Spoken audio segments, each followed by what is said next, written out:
One will build a land.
Judy Armstrong is our speaker this morning. Judy's joined the church at the same time that Nick and I did. So it's nice to have her back. This is her third time.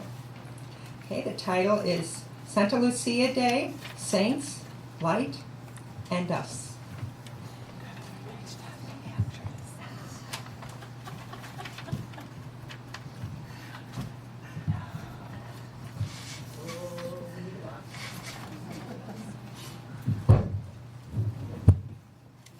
I can see you.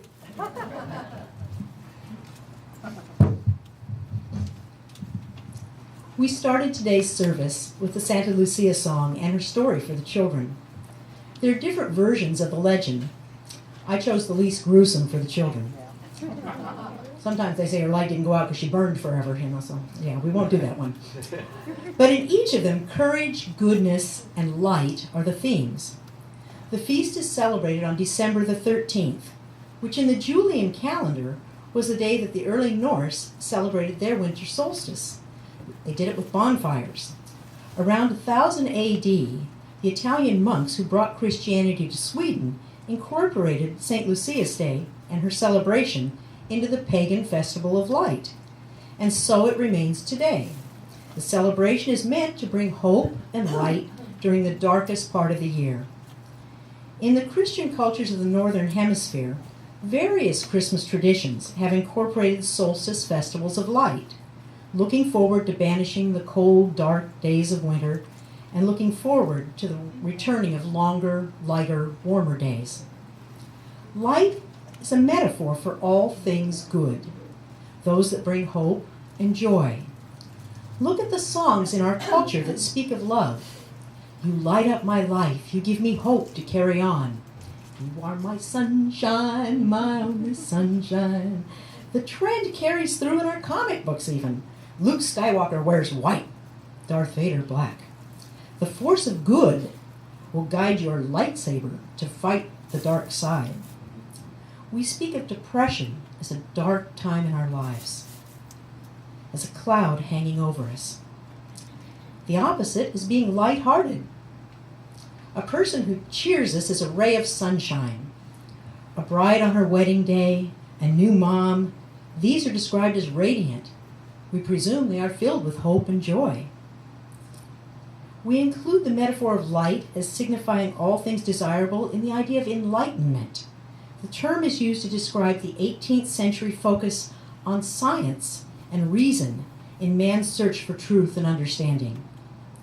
We use the term enlightened self-interest when we speak of the concept that life is best for me when it is also good for others, the golden rule.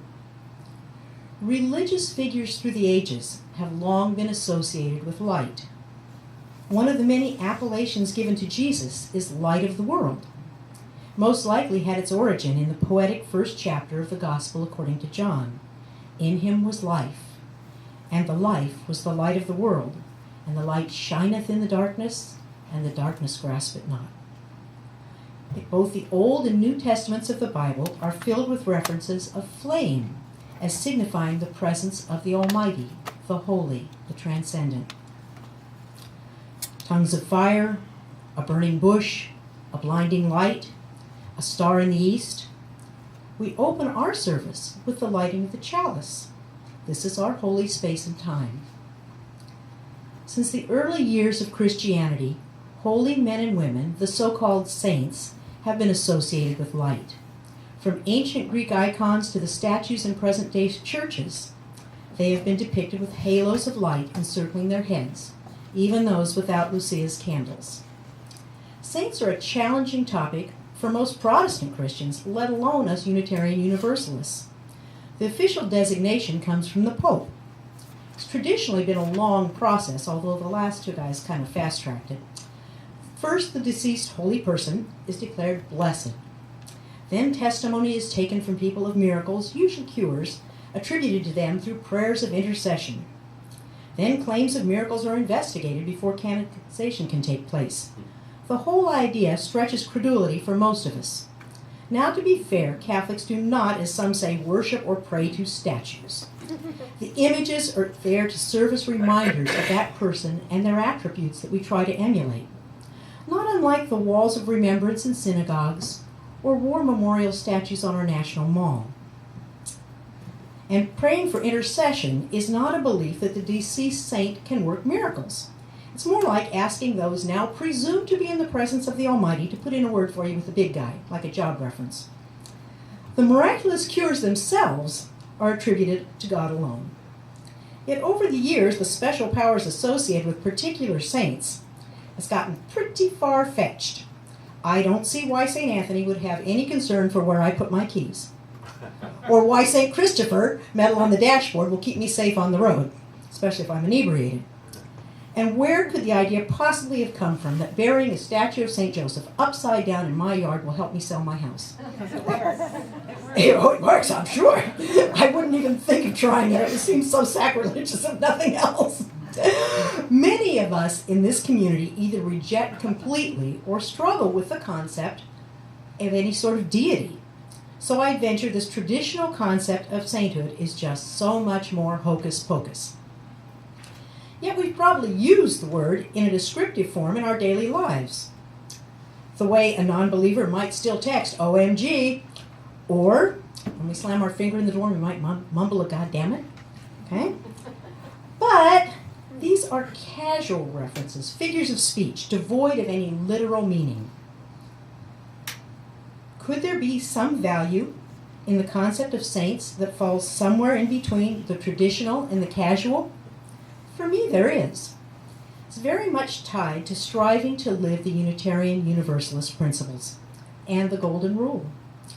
Bernie and I attended a Unitarian service in Oregon while we were on vacation this past October. The minister told a story about a man she met while serving as a pastor in the Bay Area. Upon finding out that she was a Unitarian Universalist minister, the man went to great strength to say he was a Unitarian too and shared her faith and how much the principles meant to him. She assumed he must be a member of the other local congregation since she didn't know him. And she said so.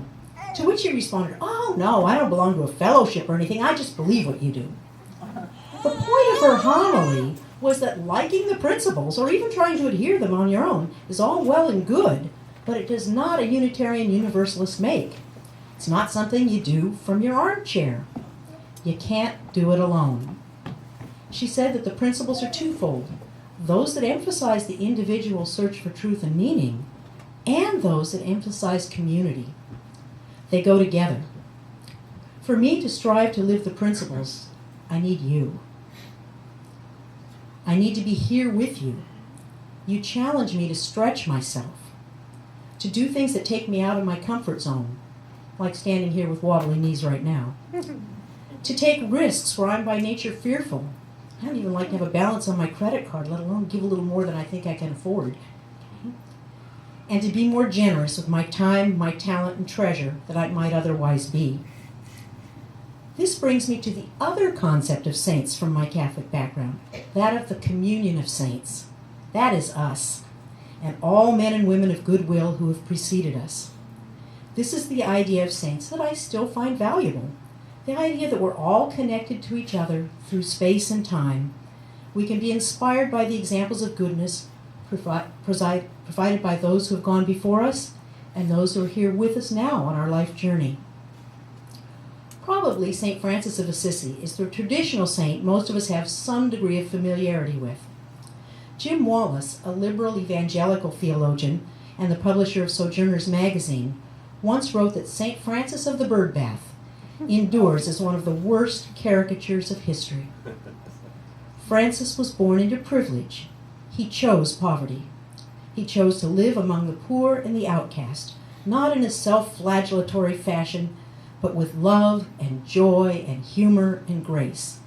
He is said to have treated every person with the same dignity, concern, and sincere interest, whether they be pope or beggar, robber or king. He saw a spark of holiness in every face. When the new pope chose the name Francis, he was making a statement.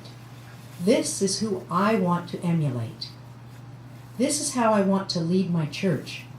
He has said in so many words, it's past time to shift the emphasis from rules and orthodoxy to strive joyfully to serve the needy, the poor, the infirm, the elderly, the imprisoned, and to do so not just with the occasional donation, but as a presence in their midst.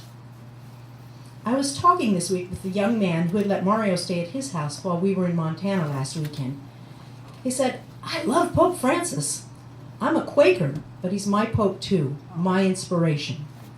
That, in a nutshell, is my idea of a saint, one who inspires us to live the Golden Rule. St. Francis inspires Pope Francis. Pope Francis inspires my Quaker friend, who in turn inspires my life. The living and the deceased, both setting examples of lives well lived. In the book A Cloud of Witnesses, co-edited by Jim Wallace and Joyce Holliday, they share short essays, the lives of exemplary people, living and dead, whose lives were inspired by the Beatitudes. The poor in spirit, the meek, the peacemakers, those who hungered and thirsted for justice, people in all walks of life, from all corners of the world, who took risks to fully live their principles. In much the same way, when we include a UU Minute in our service, it's generally the story of one of our religious forebears whose example we revere. We often take inspiration from the lives of cultural icons, Gandhi, Dr. Martin Luther King, and the recently deceased Nelson Mandela. None of these saints were perfect people. They had flaws, as we all do, but they did not let their weaknesses hold them back from doing what their consciences, principles if you will, told them must be done. A pastor that I know often said that the calling for all of us is to live our lives as wounded healers. If we spend all our time worrying about the ways in which we fall up short, we just tread water. So we attempt to reach out through our own brokenness and help others along their way. Can't we all name personal saints, people who have done just that for us, and in doing so inspired us want to be more like them and pass it on? I'd like to share just a little bit about a couple of the saints in my life. My maternal grandfather was a quiet, simple man. I know that's a caricature, but he was. He took pleasure in family, friends, his vegetable garden, long walks, quiet meditative prayer, and children. English was his second language. He grew up on a ranch in the foothills of the Sierra Nevada mountains, the son of Portuguese immigrants from the Azores Islands. As a young man, he lost his hand when a gun exploded while he was out hunting rabbits for dinner. Fearing that he would have a hard time supporting himself as a rancher, his family sent him to a 2-year business school, the only one of the brothers to get an education. He spent his working life as a minor civil servant for the Sacramento Water Bureau. The family never had a lot, but there was always enough to share. He never owned a car. He never would have owned a home had it not been left to he and Grandma by the mother-in-law he cared for through illness and dementia in her final years. It was a home where all are welcome. When my aunt was a teenager, there was some family trouble in the home of one of her friends at school. So Grandma and Grandpa took the girl in and supported her as one of their own. During the Depression, people with nowhere else to go slept on their Murphy bed, ate at their table. When I was a girl during the height of the Cold War, Mrs. Chan, the Chinese refugee living next door to Grandma and Grandpa, needed someone who was an American citizen to sponsor her sons so they could join her in this country. Grandpa was long retired at this point, in his early 80s, yet he sponsored the neighbor's son. These are the things that I have learned about him from family members over the years, but to me, he was just the kindest, most patient person I've ever known. He could sit in his platform rocker with a grandchild on each knee and 4 more gathered round his footstool, singing songs, telling stories, blowing bubbles for as long as we ever wanted, without saying, "That's enough now, go inside." When the women were preparing holiday dinners and our dads were talking politics or watching the game on TV, Grandpa took my siblings, my cousins, and I on long walks. We'd often end up at the Capitol Park in Sacramento, where he'd buy peanuts so we could feed the squirrels and ourselves. He'd sit on a park bench and try to keep us all in sight. Then we'd head over to that reproduction of the Liberty Bell that stood in the park. He'd take a silver dollar from his pocket and give us each a turn. He'd lift us up to where we could reach to strike the bell with the coin and hear it ring. If we wore him out, he never let on. As we got older, he taught us to play checkers, canasta, pinochle, and cribbage, and tried to ignore it when we cheated. Grandpa just had time for people. He always saw the best in people. There was standing room only at his funeral. This for a man who'd never done anything that the world would consider important. After the funeral, when all the adults were receiving guests back at the house, the neighbor, Mrs. Chan, took all the children to her house. She set out lacquered bowls of mixed nuts and hard candies and made a game of teaching us to use chopsticks. Then she prepared a beautiful multi-course Chinese meal for us so we could try out our new skill. Like Grandpa, she passed on the gifts of hospitality, generosity, and patience. This past summer, when my own preschool grandchildren were wearing me out, I thought of my grandpa. He had often been surrounded by 9, not 3, grandchildren. In his 80s, not his 60s. I can surely read one more book, play one more game, give one more piggyback ride. I want to be the kind of grandparent that he was for me. Another of my personal saints was my Aunt Carolyn, my mother's sister, a woman of grace and generosity. She raised 7 children in a 3-bedroom house where there was always room for more nieces, nephews, and neighbor kids. She was busy, but always made time to listen to people who came to her house to share their burdens. When my mom had cancer surgery, she suffered a terrible post-operative infection that required 2 more surgeries and over 2 months in the hospital. It nearly took her life. Things were hard. Mom was so sick that when she was conscious, she was delirious. Someone had to be at her bedside constantly. Dad had his own health problems. He had poor vision, couldn't drive, couldn't even go to the hospital to see her unless someone took him. He was insulin dependent. Someone needed to be with him at home, too. It was the fall of 9/11. My brother's planned discharge from the service had been canceled. My sister lives in Sweden and still had 4 children living at home. She could only be gone a short time.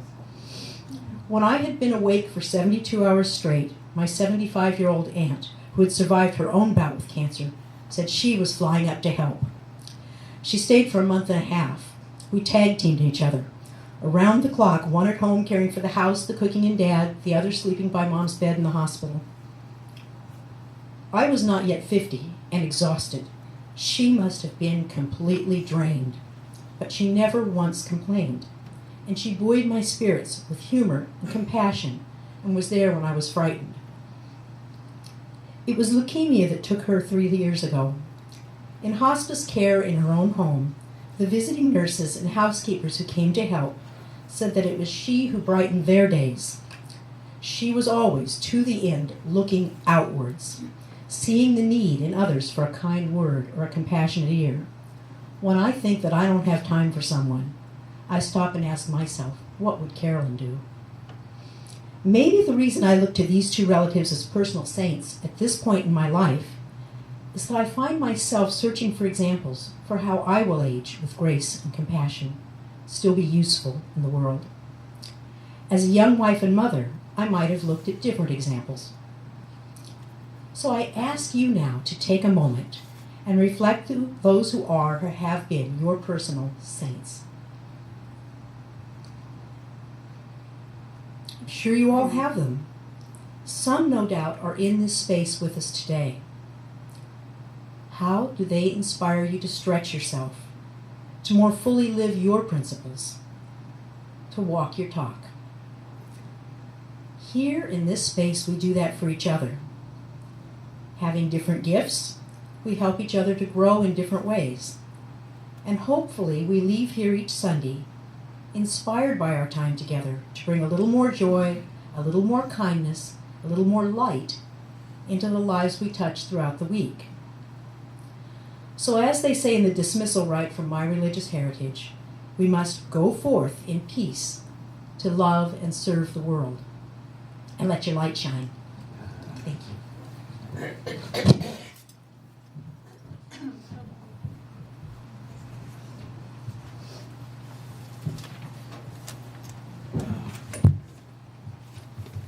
Thank you, Judy. Please stand now as you're willing and able and join in the singing of our closing hymn, number 118, This Little Light of Mine.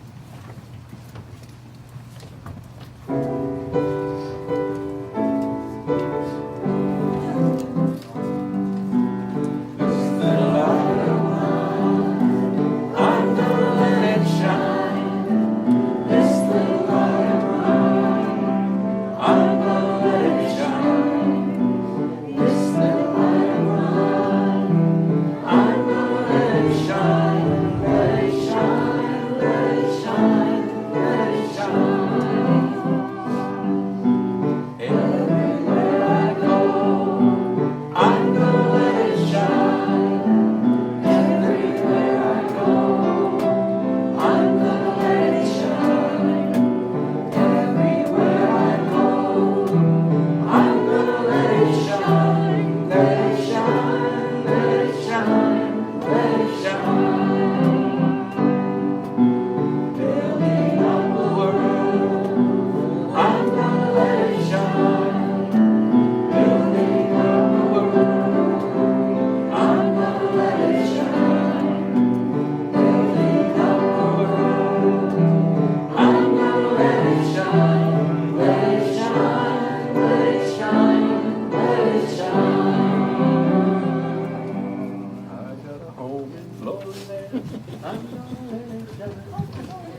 of our West Valley UU Church's mission statement. This church provides a safe place to celebrate diversity, draw inspiration for our lives, foster social and environmental justice, and compassionately support each other in our spiritual searches.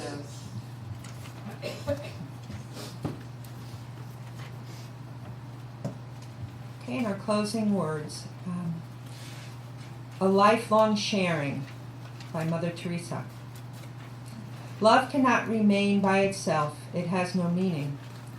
Love has to be put into action, and that action is service. Whatever form we are, able or disabled, rich or poor, it is not how much we do, but how much love we put into the doing. A lifelong sharing of love with others.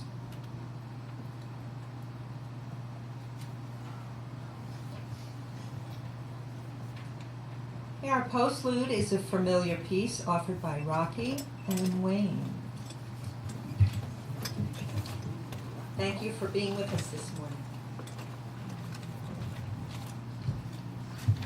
The chorus will indeed be familiar.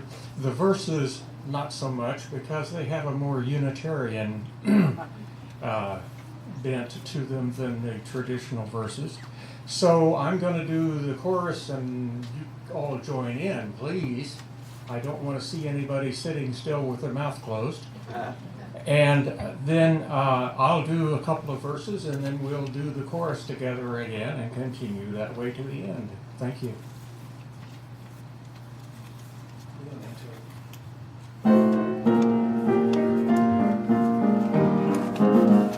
Oh, when the saints go marching in, oh, when the saints go marching in, oh, Lord, I want to be in that number, when the saints go marching in. Oh, when the rich go out and work, oh, when the rich go out and work, oh Lord, I want to be in that number, when the rich go out and work. Oh, when the air is pure and clean, when the air is pure and clean, oh Lord, I want to be in that number, when the air is pure and clean. Oh, when the saints go marching in, oh, when the saints go marching in, oh, Lord, I want to be in that number, when the saints go marching in. Oh, when we all have food to eat, when we all have food to eat, oh Lord, I want to be in that number, when we all have food to eat. Oh, when our leaders learn to cry, oh, when our leaders learn to cry, oh Lord, I want to be in that number, when our leaders learn to cry. When the saints go marching in, oh, when the saints go marching in, oh Lord, I want to be in that number, when the saints go marching in. Oh, when the revolution comes, oh, when the revolution comes, oh Lord, I want to be in that number, when the revolution comes. Oh, when the trumpet sounds the call, oh, when the trumpet sounds the call, oh Lord, I want to be in that number, when the trumpet trumpet sounds the call.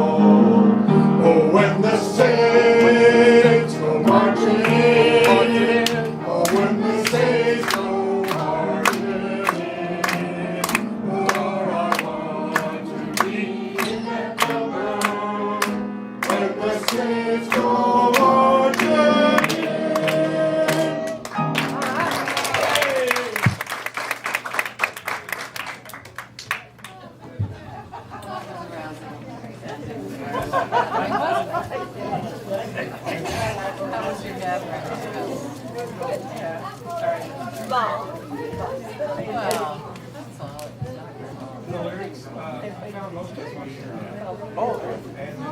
I wasn't bad for a couple of years. Really? I went to bed every night. I did the same thing. I don't know. My own